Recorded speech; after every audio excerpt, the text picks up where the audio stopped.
Rise and Shine Legends. This is Radhika. இந்த video என்ன பார்க்க போறோம் அப்படினா class 12 maths NCERT syllabus chapter 7 integrals இதுல example 7 பார்க்க போறோம். Find third subdivision integral sin cube x dx. Okay.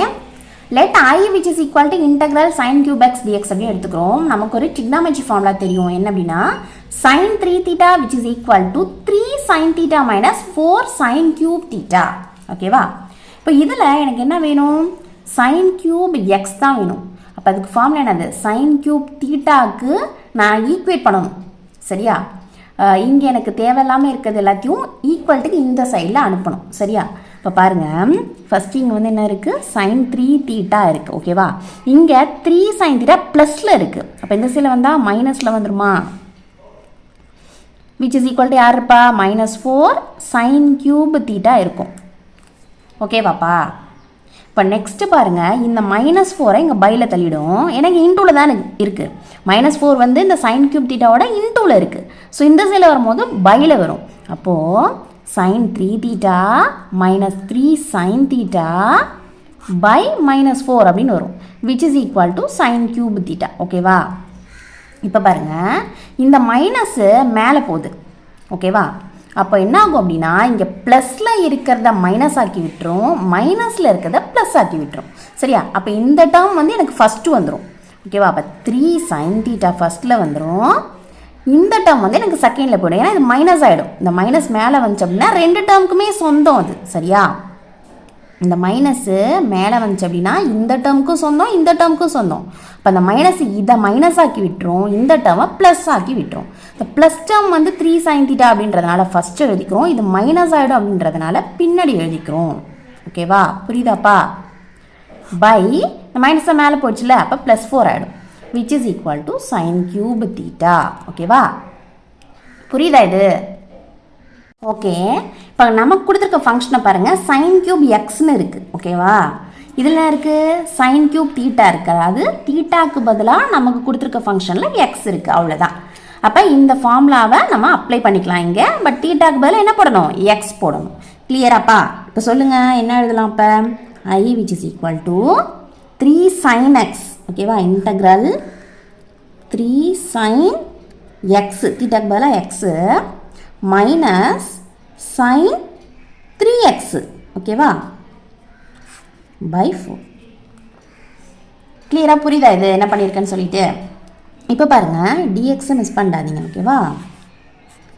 இப்போது இந்த 4, அதாவது 1/4 தானே இது. ஸோ இந்த 1/4 கான்ஸ்டன்ட்டுங்கிறனால வெளில தூக்கி போட்டுக்கும். இன்டகிரலுக்கு வெளியில் போட்டாச்சு அவங்கள. சரியா?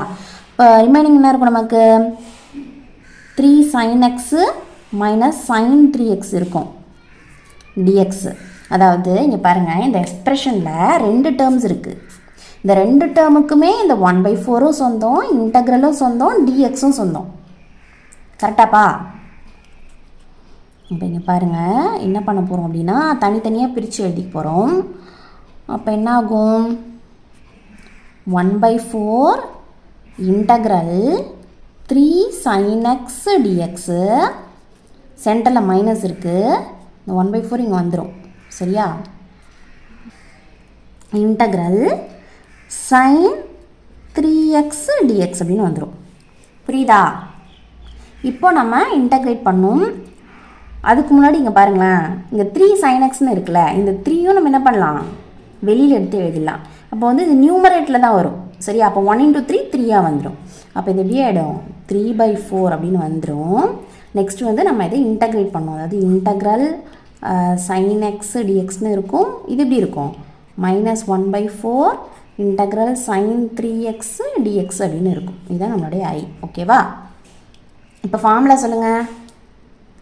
we know that integral sin x dx இது ரெண்டுமே எந்த ஃபார்மில் இருக்குது?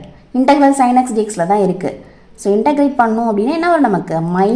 -cos x + cன்னு வரும். ஓகேவா? இப்போ சொல்லுங்கள்.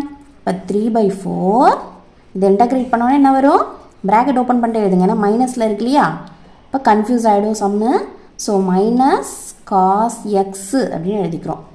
நம்ம ரெண்டுத்தையுமே இன்டகிரேட் பண்ணிட்டு பொதுவாக ப்ளஸ் இன்டகிரேஷன் கான்ஸ்டன்ட் போட்டால் போதும். சரியா? இப்போ இதை சொல்லுங்கள். -1/4 இதை வந்து நான் இன்டகிரேட் பண்ணுறேன்.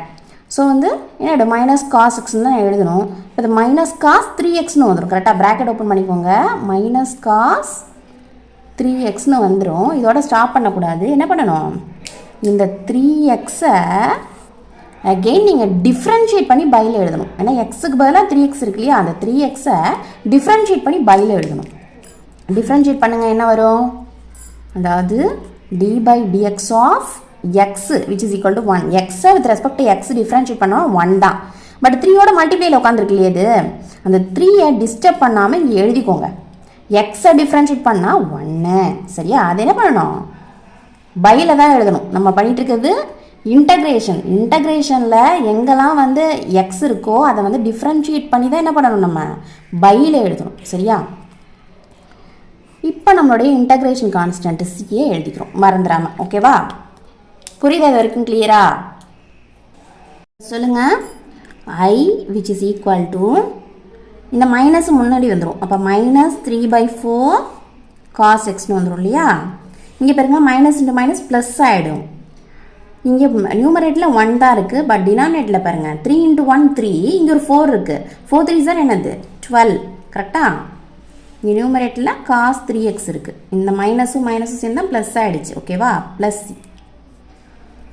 நம்ம என்ன பண்ணுவோம், எப்போதுமே ப்ளஸ் டேர்மை தான் ஃபஸ்ட்டு எழுதுவோம், மைனஸில் இருக்கிறத செகண்ட் தான் எழுதுவோம். therefore I which is equal to 1/12 cos 3x minus 3/4 cos x plus c. புரியுதாப்பா இது? இந்த சம் உங்களுக்கு கிளியராக புரிஞ்சுது அப்படின்னா லைக் பண்ணுங்கள், ஷேர் பண்ணுங்கள். டவுட்ஸ் எதுவும் இருந்தால் கமெண்ட் பண்ணுங்கள். மறக்காமல் சேனலை சப்ஸ்கிரைப் பண்ணிக்கோங்க. சரியாப்பா?